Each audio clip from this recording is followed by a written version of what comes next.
बिस्मिल्लाहिर्रहमानिर्रहीम और अस्सलाम वालेकुम। 21 जुलाई और पाकिस्तान में इतवार की सुबह। आज अभी तक की अहम खबरें और मेरा तज्जिया। सबसे पहले याद दहानी कि सोशल मीडिया फायरवॉल को नाकाम बनाने के लिए इस चैनल को सब्सक्राइब कीजिए अगर अभी तक नहीं किया, और वीलॉग देखने के बाद इसे लाइक कीजिए, इस पर कमेंट कीजिए, हो सके तो व्हाट्सएप और दूसरे सोशल मीडिया पर शेयर कीजिए। अब आते हैं आज की खबरों की तरफ।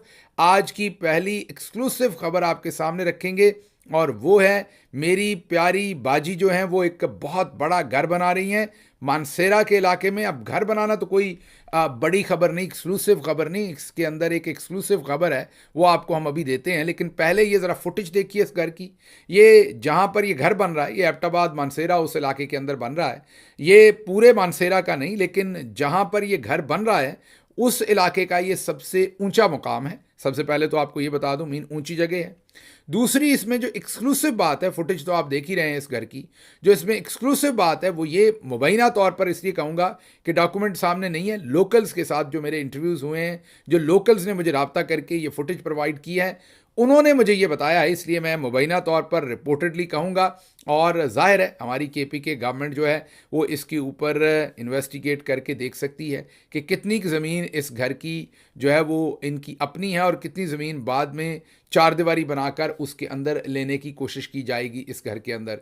बहरहाल अगर बाजी जो मेरी है उनको लगता है कि ये ख़बर मैं गलत दे रहा हूँ तो जाहिर है वो मंजर आम पर ला सकती हैं कि कितनी ज़मीन उन्होंने ख़रीदी है या किसने ख़रीदी है, किसके नाम पर यह ज़मीन है और कितनी ज़मीन पर यह घर बन रहा है, और कितनी ज़मीन सरकारी है और है या नहीं है, और अगर सरकारी है तो वो कितनी ज़मीन है जो इस घर के अंदर जो है वो शामिल की जा रही है या की जाएगी आने वाले टाइम के अंदर बाउंड्री वॉल बनाकर। ये वो एक्सक्लूसिव फुटेज हम आपको दिखा रहे हैं इस घर की।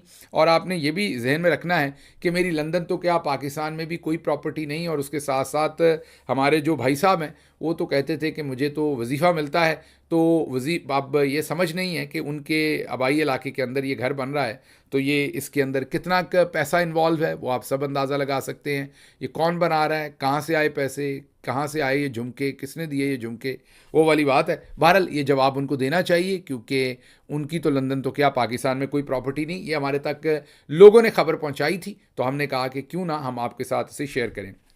अच्छा जी, अगली खबर जो आपके सामने रखनी है वो लाहौर हाई कोर्ट से है। लाहौर हाई कोर्ट की जो चीफ जस्टिस साहबा हैं उन्होंने कमाल ही कर दिया है। मैंने तो आपको पहले कहा था, याद होगा, आज मैं कोशिश करूंगा कि मैं पिछली फुटेज जो है उसमें से आपको दिखा सकूं इस वीलॉग की एडिटिंग के दौरान, अगर हम दिखा सकें आपको यहाँ पर, कि मैंने कहा था कि 3 से 6 महीने के अंदर फड्डा पड़ेगा। ये बड़ी इंडिपेंडेंट हैं, मिडिल क्लास से आई हैं, तगड़ी हैं उस लिहाज से।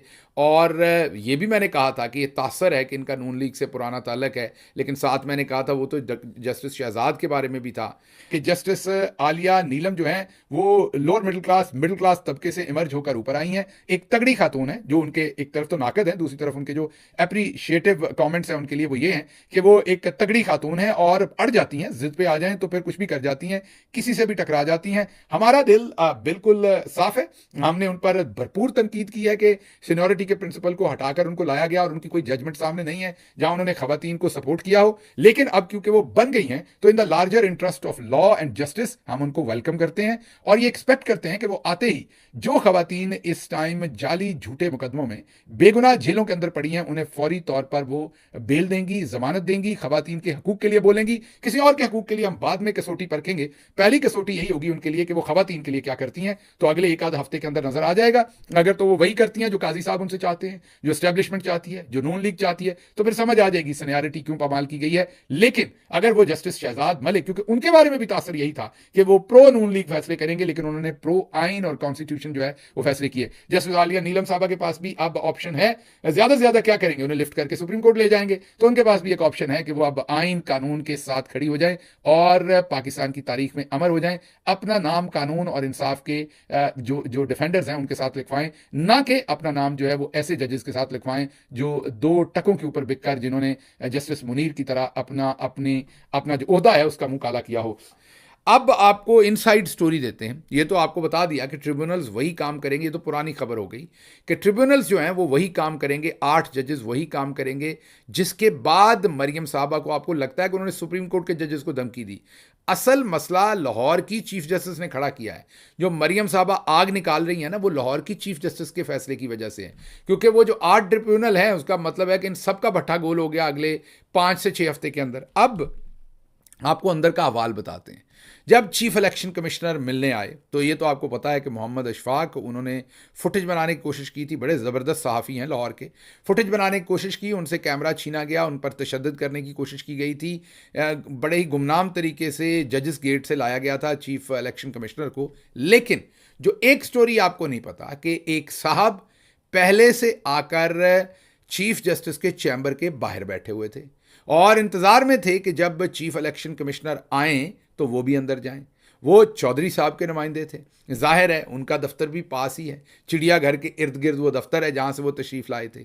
वो भी अंदर बैठ गए और वो बोलने लगे, क्योंकि चीफ इलेक्शन कमिश्नर ने 2 जजेस के ऊपर खुसूसी तौर पर एतराज़ किया। ये जो 2 जजेस वाली कहानी है, ये हमारे पास भी कहानी है, लेकिन क्योंकि ये एक तकाजा है फेयरनेस का कि ये शाकिर अवान साहब ने भी ये स्टोरी दी है, तो उनको भी इसका जो क्रेडिट मिलना चाहिए। लेकिन मेरे पास शाकिर अवान साहब ने ये 2 जजेस की खबर दी, जो कि उनकी बिल्कुल दुरुस्त खबर है कि उस पर एतराज़ किया गया था। मेरे पास तो उससे अगली खबर है, वो ये है कि वो जो साहब चिड़ियाघर से आए थे, उन्होंने एतराज़ किया किसी बात के ऊपर, उसी बात जो चीफ इलेक्शन कमिश्नर कर रहे थे। तो चीफ जस्टिस साहबा ने उनको कहा कि आप मेहरबानी करके खामोश रहिए और मुझे इनसे बात करने दीजिए, लेट मी हैंडल इट, आपका इसमें कोई लेना देना नहीं है। फिर चिरागों में रोशनी नहीं रही और उसके बाद उन्होंने किसी किस्म की कोई भी जो उस सारी बात के अंदर लुकमा नहीं दिया। मीटिंग कोई बहुत लंबी नहीं रही और मुख्तसर रही। मुख्तसर बात के अंदर उन्होंने कहा कि जजेस तो यही 8 काम करेंगे और जो जस्टिस शहजाद मलिक ने लगाए थे। अब उनको पैगाम ये भिजवाया जा रहा है और ये सहाफ़ियों के अंदर ये खबर आगे फीड करवाई गई है चौधरी साहब की तरफ से कि चंद दिन की मेहमान हैं चीफ जस्टिस आलिया नीलम, लाहौर हाई कोर्ट की चीफ जस्टिस, अगले चंद दिन की मेहमान है। ये नहीं कि सहाफ़ी जो ये खबर दे रहे हैं वो खुदा न खास्ता उनकी कोई खोट है। उनको तो जाहिर है जो खबर मार्केट के अंदर आएगी वो खबर देंगे, लेकिन ये फैलाई गई है मार्केट के अंदर पाकिस्तान की इस्टेब्लिशमेंट, मिलिट्री इस्टेब्लिशमेंट की तरफ से कि जस्टिस आलिया नीलम अब थोड़े दिनों की मेहमान है। मतलब कि उनको या तो उनके खिलाफ कोई रेफरेंस लाया जाएगा या उनको फिर सुप्रीम कोर्ट ऑफ पाकिस्तान भिजवा कर, जैसे जस्टिस शहजाद को एक नुक्कर में केसेस नहीं दिए जा रहे और उन्हें इस टाइम आप यही कह सकते हैं कि अपनी तरफ से नकारा बनाने की कोशिश की गई है। लेकिन ये ज़हन में रखिए कि जो लोग ज़मीर वाले होते हैं वो नकारा बनते नहीं। मुश्किल वक्त है, जस्टिस शहजाद का भी गुजर जाएगा, इज़्ज़त कमा कर गए हैं।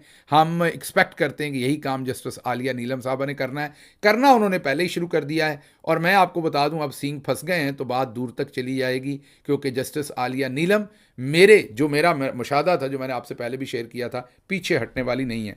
अच्छा जी, अगली खबर की तरफ चलते हैं क्विकली। एक तरफ तो बाजी मरियम कहती हैं कि आहनी हाथों से निपटेंगे, मतलब कि फ़ौज हमारी निपटेगी अदलिया के साथ। आहनी हाथ तो मैंने पहले भी कहा कि फ़ौज ही है ना पूरे मुल्क के पास, और तो आहनी हाथ नहीं है। दूसरी तरफ जावेद लतीफ़ साहब ने बड़ा ज़बरदस्त जनाब बयान ठोका है। उन्होंने कहा है कि जिन्होंने इस हुकूमत को बनाने का अरेंजमेंट किया है वो फ़िक्र करें, हमें कोई फ़िक्र नहीं। जो हमें लाए, हमें तो ज़बरदस्ती हुकूमत दी गई है। जी हाँ, ये जावेद लतीफ़ ने कहा है, मैं अपने पास से नहीं कह रहा। उन्होंने कहा हमें तो ज़बरदस्ती हुकूमत दी है। जो लाए हैं, जिन्होंने ये ज़बरदस्ती अरेंजमेंट किया, वो फिक्र करें, उन्हें अपनी फिक्र होनी चाहिए। अगर हम चले गए तो फिर उनकी भी कमबख्ती आएगी। तो उन्होंने कहा कि हमें कोई फिक्र नहीं है हुकूमत बचती है कि नहीं बचती, एक्सटेंशन होती है कि नहीं होती, क्या होता है, 2/3 मेजॉरिटी आती है कि नहीं, ये तो उन्होंने फिक्र। अच्छा, यहाँ पर देखिए, मैं जावेद लतीफ़ साहब के साथ अग्री कम ही करता हूँ, लेकिन यहाँ अग्री करूँगा कि उन्होंने बात ठीक की है कि उन बेचारों का क्या कसूर है। तो 17 सीटें भी नहीं जीते थे, उनको क्या पता वो यहाँ कैसे आए हैं। जिन्होंने लाया है, जिन्होंने ये सारी अरेंजमेंट की है, फ़िक्रें भी उन्हीं को करनी चाहिए। अब वो फ़िक्रें करें और ये सारा काम मुकम्मल करें। और आजकल आपको मैं बता दूं कि बार बार जनरल आसिम मुनीर साहब और दूसरे लोग बार बार मुलाकातें कर रहे हैं और इस चीज़ को मेजर कर रहे हैं, एवेलुएट कर रहे हैं कि एमरजेंसी लगाई जाए या नहीं। अब आप सोचना चाहते होंगे कि एमरजेंसी लगाने में मुल्क का फ़ायदा होगा कि नहीं, मुल्क का तो बहुत बड़ा नुकसान होगा। अब फिर अगला सवाल आपको होगा कि तहरीक इंसाफ के लिए और मुश्किलात बनेगी। और क्या मुश्किलात बननी है, इससे आगे हमारे ऊपर और क्या मुश्किलात बननी है जितनी बनी हुई हैं। हमें तो फ़ायदा ही होगा ज़ाती तौर पर, तहरीक इंसाफ के तौर पर, कि शायद ये जुल्म के बाजार का वक्त थोड़ा कम हो जाए, लेकिन मुल्क के लिए बहुत नुकसानदेह होगा और इकॉनमी जो है वो मज़ीद जो है वो माजरत के साथ धबरदूस हो जाएगी। शाहिद, डॉक्टर शाहिद का ये लफ्ज़ था। अब आजकल तो इन्होंने भी डॉक्टर शाहिद को भी बेचारे को धबरदूस ही कर दिया हुआ है। लेकिन बहरहाल कहने की बात यह है कि ये एमरजेंसी लगाने से डर रहे हैं क्योंकि पल्ले पैसे नहीं हैं। पल्ले पैसे होते तो हमने कब की मार्शाल्लाह लगा देनी थी, बाजवा साहब ने लगा देनी थी। अच्छा जी, अगली खबर जो है वो बहुत ही हैरानकुन खबर आपके सामने रखने लगा हूँ। सहाफ़ी कभी ऐसे करते नहीं हैं। जितनी दूर निकल गए हैं सुहेल वड़ाइच, सहाफ़ी कभी नहीं करते ऐसे। सुहेल वड़ाइच साहब जो हैं वो मोहसिन नकवी साहब के, आप उन्हें सगे भाई ही समझें। सगे भाई तो नहीं है वो, लेकिन सगे भाई ही समझें। आप ये समझें कि दो कलब एक जान की कश्मकश में हैं दोनों। वज़ीर दाखिला जो हैं वो सुहेल वड़ाइच को ही आप समझें। तो इससे समझ आती है, हमें समझ आती है कि सुहेल वड़ाइच साहब जो हैं वो इस टाइम एक हुकूमती ओहदे पर हैं और उन्होंने वही लाइन लेनी है। लेकिन इस हद तक आगे चले जाना है कि आप इमरान खान को कत्ल करवाना चाहते हैं और बार बार ऐसी स्टेटमेंट्स देते हैं कि आप इमरान खान को मशवरा देते हैं इस्टेब्लिशमेंट को कि उनको अब कत्ल ही किया जाए तो यही एक हल है। ये कभी मैंने किसी सहाफ़ी को, बदतरीन दुश्मनों को भी ये काम करते नहीं देखा। स्टेटमेंट सुनिए ज़रा। सकूत डाका के वक्त शेख मुजीब और मुक्तदरा आमने सामने थे। मुक्तदरा ये पाकिस्तान की फ़ौज को, मिलिट्री को, इस्टेब्लिशमेंट को कहते हैं। आज इमरान खान और मुक्तदरा मद्दे मुकाबिल हैं। अच्छा जी, कल, अच्छा चलें, इस हद तक तो कोई आप मुबालगा राई नहीं कर रहे। इस हद तक तो चलें ठीक है कि इस टाइम जो सियासी जंग है उसमें एक तरफ फ़ौज खड़ी, एक तरफ इमरान खान है। आज इमरान खान और मुक्तदरा मद्दे मुकाबले। और फ़ौज भी जब हम कहते हैं तो जहन में रखिए, फ़ौज इदारे के तौर पर नहीं, इदारे में बेचारा जो शहीद हो रहा है अफसर या जवान, उसका इस सारे काम से क्या लेना देना, वो तो अपनी जानें दे रहे हैं। तो चंद ऊपर बैठे लोग, ज़ाहिर है उनके सियासी मकासद होते हैं। कल शेख मुजीब को मुक्ति बहानी की मुसल्लह हमायत हासिल थी। ये बहुत इंपॉर्टेंट बात है। मुक्ति बहानी वो थी जो ज़ाहिर है जिसके पीछे हिंदुस्तान भी था, ख़ुद भी उनकी तहरीक थी। वो पाक फ़ौज पर हमले करके उसे नुकसान पहुंचाती थी। आज की मुक्ति बानी सोशल मीडिया है जो मुक्तदरा पर गोलियों जैसी गालियों की बुछाड़ करता है। इसमें स्टेटमेंट इतनी ही नहीं दी, उन्होंने ये भी कहा आगे कि कल मुक्ति बानी जो थे उनको जो सपोर्ट थी वो हिंदुस्तान की थी और दूसरे मुल्कों की थी, और आज इमरान खान को ओवरसीज़ पाकिस्तानी जो सपोर्ट कर रहे हैं। पहले तो इन्होंने इमरान खान को शेख मुजीब के साथ कंपेयर किया। दूसरा, इन्होंने जो मुक्ति बहानी थी उसको पाकिस्तान के सोशल मीडिया के नौजवानों के साथ कंपेयर किया। तीसरा, जो शेख मुजीब या मुक्ति बहानी को जो सपोर्ट हिंदुस्तान से थी उसके साथ इन्होंने ओवरसीज़ पाकिस्तानियों को कंपेयर किया। अब हमारे एक दोस्त हैं वड़ैच साहब, वो इनको, वड़ैच साहब को वो होस्ट करते हैं न्यू जर्सी के अंदर। तो मैं उनसे ही पूछूंगा कि क्या आप हिंदुस्तान के एजेंट हैं, क्योंकि आप वड़ैच साहब ने तो सारे ओवरसीज़ पाकिस्तानियों को हिंदुस्तान के साथ मिला दिया है कि जैसे बांग्लादेश तोड़ने में हिंदुस्तान ने जो काम किया था वो इस टाइम ओवरसीज़ पाकिस्तानी कर रहे हैं। इससे बदतरीन बात वो पाकिस्तानियों के साथ नहीं कर सकते थे। इस आर्टिकल के अंदर मशवरा ओवरऑल उनका यही है कि इमरान खान को किसी न किसी तरह से ख़त्म कर दें। ज़्यादा दूर निकल गए हैं, वो मशवरे दे रहे हैं इस्टेब्लिशमेंट को कि अगर ये काम ना किया तो फिर बहुत लेट हो जाएगा और आपके हाथ में कुछ नहीं रह जाएगा। इस तरह के मशवरे, मैं खुद हैरान हूँ। यकीन नहीं आता कि एक जर्नलिस्ट जो है वो इस हद तक वो अपना जो तसब या अपना जो तज्जिया है उसमें इतने दूर निकल जाएंगे, ये समझ नहीं आती। अच्छा जी, इस पर किसी ने एक तफसीली बातचीत करेंगे, व्लॉग करूंगा मैं कि क्या इमरान खान और शेख मुजीब में वाकई कोई ममासलत है या नहीं है। पूरी तफसील के साथ आपके सामने चीज़ें रखेंगे। लेकिन आज सिर्फ ये याद करवा देता हूँ कि एक मैंने व्लॉग किया था जिसमें ये आपको बताया था, जावेद चौधरी साहब ने जब स्टेटमेंट दी थी कि इमरान खान को शेख मुजीब वाला हाल उनका करना चाहिए अगर पाकिस्तान को बचाना है, उन्होंने भी, जावेद चौधरी साहब ने भी यही मशवरा दिया था। तब मैंने एक व्लॉग किया था कि किस तरीके से शेख मुजीब को बांग्लादेश के अंदर कत्ल किया गया था, उनके पूरे ख़ानदान को। उसका इस व्लॉग के एंड पर आपको लिंक देंगे और वो देखिएगा, आपको होशरुबा आपके सामने इंकशाफात होंगे कि शेख मुजीब के साथ बांग्लादेश में वहाँ की फ़ौज ने क्या किया था। अच्छा जी, अगली खबर आपके सामने रखते हैं और वो है कि मोहम्मद मालिक साहब ने कहा है कि ये जो सुप्रीम कोर्ट में 2 जजेस 4 जजेस लगाए जा रहे हैं, ये कोई इन्हें डर जो है वो 5-8 वाले फैसले का नहीं है, ये ट्रिब्यूनल्स का है। हम भी आपको पहले बता चुके हैं, ये ट्रिब्यूनल्स का खौफ है, क्योंकि मोहम्मद मालिक साहब के मुताबिक ये नून लीग को पता, और ये नविश्ता दीवार है, सबको पता है कि फॉर्म 45 तो है नहीं, तो इनको पता है कि जो 8 ट्रिब्यूनल्स के जजेस हैं उन्होंने जब फॉर्म 45 मांगने होने नहीं तो इनकी सीटें ख़त्म हो जानी है, हुकूमत गिर जानी है। तो इनको उस काम के लिए सुप्रीम कोर्ट के अंदर फिर स्टे ऑर्डर और ये चीज़ें लेने के लिए इनको जो है वो दरकार हैं जजेस का नंबर, और इस वजह से ये जजेस लाने की कोशिश कर रहे हैं। अच्छा जी, अगली खबर जो है वो ये है कि जजेस की अक्सरियत इमरान खान के साथ है। जजेस को अवामी पल्स का पता है, जजेस हमेशा प्लस साइड की तरफ होते हैं, ये जावेद चौधरी साहब ने कहा है। जी हाँ, जावेद चौधरी साहब की हकल अब ठिकाने आ रही है। वो डिफरेंट किस्म के तज्जियात आजकल कर रहे हैं। बहरहाल ये तज्जियात उनका ये है कि वो कहते हैं कि जजेस को हमेशा अवामी पल्स का पता होता है, क्योंकि वकला के साथ काम होता है, साइलिन के साथ पब्लिक में होते हैं सारा दिन, तो उनको अवामी पल्स का पता होता है, और जजेस हमेशा प्लस साइड की तरफ जाते हैं। और इस टाइम इमरान खान की साइड प्लस है, तो जजेस और अदलिया जो है वो इमरान खान की तरफ खड़ी हो गई है जाकर, और इस वजह से अब जो इमरान खान हैं और तहरीक इंसाफ है उन्हें अदलिया की तरफ से रिलीफ मिलेंगे, ये इनका कहना है। लेकिन इन्होंने ये नहीं कहा, इनको इतनी हिम्मत नहीं हुई कि ये बताएं कि जो कुछ किया गया, जितने झूठे जाली फैसले अदलिया से इमरान खान और सबके खिलाफ लिए गए, उसके ऊपर कोई ये मदासराई कर सकें, वो इन्होंने नहीं की। अच्छा जी, आगे इन्हीं की तरह के एक और दोस्त हैं, मुश्ताक मुनहास साहब। उन्होंने अपने कद से ज़्यादा बड़ी धमकी दे डाली है। हालांकि अगर मैं उनका सही सियासी कद मापूं, दोस्त हैं हमारे, तो वो शायद सिविल जज तक धमकी दे लेते तो ठीक था। मतलब फोकर जहाज़ जो है वो एक ख़ास लेवल तक उड़ सकता है ना, अब वो 777 के लेवल पर जाके तो फोकर नहीं उड़ सकता ना। लेकिन मुश्ताक मनाज साहब ज़रा थोड़ा सा ऊपर निकल गए, मतलब पखिया नाल चलन वाले ने जनाब थोड़ा नक फंस जाना है, कितने ज़्यादा ऊपर गए आप तो बहरहाल उन्होंने सुप्रीम कोर्ट के जजेस को धमकी दिया, और ज़ुबान क्या इस्तेमाल की, उन्होंने कहा कि आपकी ऐसी की तैसी, अब आप फैसले नहीं करेंगे, हम फैसले करेंगे। ऐसा नहीं हो सकता कि माजी की तरह आप फैसले करें और हम मान लें। हम फैसले करेंगे और जो हमें पसंद होंगे वो हम फैसले करेंगे, और नहीं तो फिर आपका हम हशर करेंगे। ये मुश्ताक मनाज साहब के अल्फाज और लुबे लुबाब ये है उन अल्फाज का जो उन्होंने सुप्रीम कोर्ट ऑफ पाकिस्तान को धमकी दी है।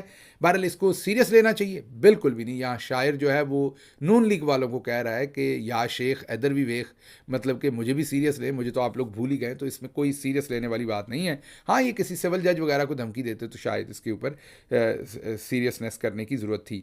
मरियम अभी से बयानियाँ बना रही हैं कि मुझे क्यों निकाला। नजम सेठी वही बात कर रहे हैं जो मोहम्मद मालिक ने की, जो चंद दिन पहले हमने आपके सामने रखी, कि ट्रिब्यूनल्स में से इनकी छुट्टी होनी है, और क्योंकि इनकी हुकूमत गिरनी है और छुट्टी होनी है, तो मरियम नवाज अभी से बयानियाँ बना रही हैं कि जब निकाला जाना है तो हमने अदलिया पे डाल देना है कि वो हम तो सही जीत कर आए थे, हमें तो अदलिया ने निकाल दिया, हमारी हुकूमत बर्दाश्त नहीं हुई, पाकिस्तान मुस्बत सिमत में जा रहा था और पाकिस्तान को किसी ने बर्दाश्त नहीं किया। तो वो अभी से बयानियाँ बनाने की मरियम नवाज कोशिश कर रही हैं। ये कहना है नजम सेठी साहब का, और दुरुस्त बात है उनकी, गलत बात नहीं है, यही बयानियाँ बनाने की कोशिश है। काजी फाइज की दो बड़ी गलतियाँ, हसनात मलिक ने कहा है कि उन्होंने दो बहुत बड़ी गलतियां की हैं जिसकी वजह से आज वो इन हालात में पहुंचे हैं, इसमें कोई दो राय ही नहीं है। सबसे बड़ी गलती तो उनकी वही थी जब वो जजेस के साथ नहीं खड़े हुए। हसनात मलिक का कहना है 6 जजेस के साथ नहीं खड़े हुए। और फिर दूसरी बड़ी गलती जो कुछ उन्होंने ये सारे फैसलों के अंदर किया वो था, और अब जाहिर है वो इन गलतियों की कीमत दे रहे हैं कि तमाम जुडिशरी उनके खिलाफ खड़ी हो गई है, क्योंकि सबको नज़र आ गया कि काजी रॉन्ग नंबर है, काजी बल्कि ठंडा रॉन्ग नंबर है, मैं ये कहूँगा। उनके पल्ले कुछ नहीं, और अब तो बेचारा काजी काजी ही ना रहा। जैसे कि जासिम चट्ठा साहब ने एक ट्वीट किया है कि अब काजी काजी नहीं रहा, कोई मुझे मत बताए काजी के बारे में, क्योंकि वो जो 2-1 वाला काम है ना, उसमें काजी साहब के पल्ले कुछ नहीं है। और आपको ये भी बता दें कि जितने लफाफे हैं मरे जा रहे हैं, कह रहे हैं कि ये जो कल फैसला भी आया ना, कल रिटन फैसला या उसके नोट्स सामने आ गए, फैसला तो नहीं कहेंगे लेकिन उसकी तमाम जो उसकी नोट्स हैं वो सामने आ गए। जो जजेस की 3 मेंबर कमेटी, उनके जो मिनट्स हैं मीटिंग के वो सामने आ गए हैं, कि जिसमें 2 जजेस ने, जस्टिस मुनीब और जस्टिस मंसूर अली शाह ने कहा कि ये जो रिव्यू पिटीशन है ये छुट्टियों के बाद लगेगी, क्योंकि 13 जजेस जो है वो इस वक्त मौजूद नहीं हैं, छुट्टियां हैं। तो काजी साहब ने कहा कि जजेस को छुट्टियां नहीं करनी चाहिए, आइन और इंसाफ के लिए छुट्टियां कुर्बान कर देनी चाहिए। तो मुझे ये बता दीजिए कि अभी तो छुट्टियां हैं काजी साहब, ये जो बल्ले के निशान वाला केस आपके सामने है, फिर 8 फरवरी के इंतखाबात में धांधली वाला दूसरा केस आपके सामने है, फिर इंसानी हकूक़ की पामालियों और जो मिसिंग पर्सनस का केस आपके सामने गया हुआ है वो है, फिर पाकिस्तान तहरीक इंसाफ पर दूसरी जो आपने पाबंदियां लगा रखी उसका केस जो आपके सामने है, फिर आखिर पर मिलिट्री कोर्ट्स का जो केस आपके सामने है, उस वक्त आप अम्ब चूप रहे होते हैं, उस वक्त आपको इंसानी हकूक़ और सब कुछ याद नहीं आता। आप एक फ़ैसला 16 तारीख को होता है और आप 19 तारीख को उसको लगाना चाहते हैं या 22 तारीख को उस फैसले को लगाना चाहते हैं नज़रसानी में, और जो जनवरी से आपके सामने पिटीशंस पड़ी हुई हैं वो आप लगाते नहीं हैं। तो आप मुनाफिक हैं आला दर्जे के, और इन जजेस ने आपको एक्सपोज कर दिया दोनों ने। लेकिन लफाफे मरे जा रहे हैं, कह रहे हैं कि ये रिव्यू पिटीशन फौरी लगनी चाहिए थी, और दूसरी तरफ जो है वो ऐसी की तैसी और पता नहीं कौन कौन से अल्फाज। और मरियम साहबा कह रही हैं मुझे तो यकीन ही नहीं आ रहा बाजी, मुश्किल वक्त है हमारा, निकल जाना है। आपको फिर यकीन नहीं आ रहा, मैं आपको सच बता रहा हूँ, आपने फिर कहना है मेरी लंदन तो क्या पाकिस्तान में कोई प्रॉपर्टी नहीं, काम टाइम वो इंशाल्लाह आने वाला है जल्दी। अच्छा जी, पीटीआई को मखसूस नशिस्तें नहीं मिलेंगी, फॉरवर्ड ब्लॉक की भी ज़रूरत नहीं पड़ेगी। लग ये रहा है कि वो जो 23 तारीख को बुलाया इलेक्शन कमीशन, ये फैसल वाडा साहब कह रहे हैं कि पीटीआई को मखसूस नशिस्तें नहीं मिलेंगी, फॉरवर्ड ब्लॉक की भी ज़रूरत नहीं पड़ेगी। ये दोबारा वही मंजन बेचने की कोशिश की जा रही है, और लग रहा है कि अब दोबारा इलेक्शन कमीशन ऑफ पाकिस्तान के ऊपर तकिया करने की कोशिश कर रहे हैं कि वो पीटीआई के जो इलेक्शन है, जो पीटीआई के इंट्रा पार्टी इलेक्शन है, उनको कलअदम करार दे दे, दोबारा पीटीआई को पार्टी ना माने। जब मानेगी नहीं तो फिर कैसे सीटें मिलेंगी? ये इस तरह की कोई साजिश बुनने की अब कोशिश की जा रही है, लेकिन दुर्गत बनेगी दोबारा अगर ऐसा किया गया। पहले भी फैसल वाडा साहब की कोई 538 स्टेटमेंट्स झूठी साबित हो चुकी हैं, एक ये भी सही।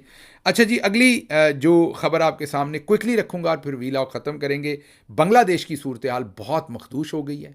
वहाँ पर अबू सईद नामी एक नौजवान पुलिस के सामने खड़ा हुआ, सीने पर गोलियां खाई। अभी तक रॉयटर्स के मुताबिक और बाकी न्यूज़ एजेंसीज़ के मुताबिक, एएफपी वगैरह के, कि अभी तक 115 हलाकतें हो चुकी हैं, लेकिन लोग बाहर निकल आए हैं, डट गए हैं। जो मेरिट के ख़िलाफ़ नौकरियां दे रही थी हसीना वाजिद, और बहुत शदीद जुल्म, मतलब 115 के करीब हलाकतें, और हज़ारों लोग जो हैं वो ज़ख्मी हुए हैं, कोई मामूली हुए हैं, कोई ज़्यादा हुए। बहरहाल इस पर हम नज़र रखेंगे। मुझे दीजिए इजाज़त। अल्लाह आपका हामी और नासिर हो। पाकिस्तान जिंदाबाद।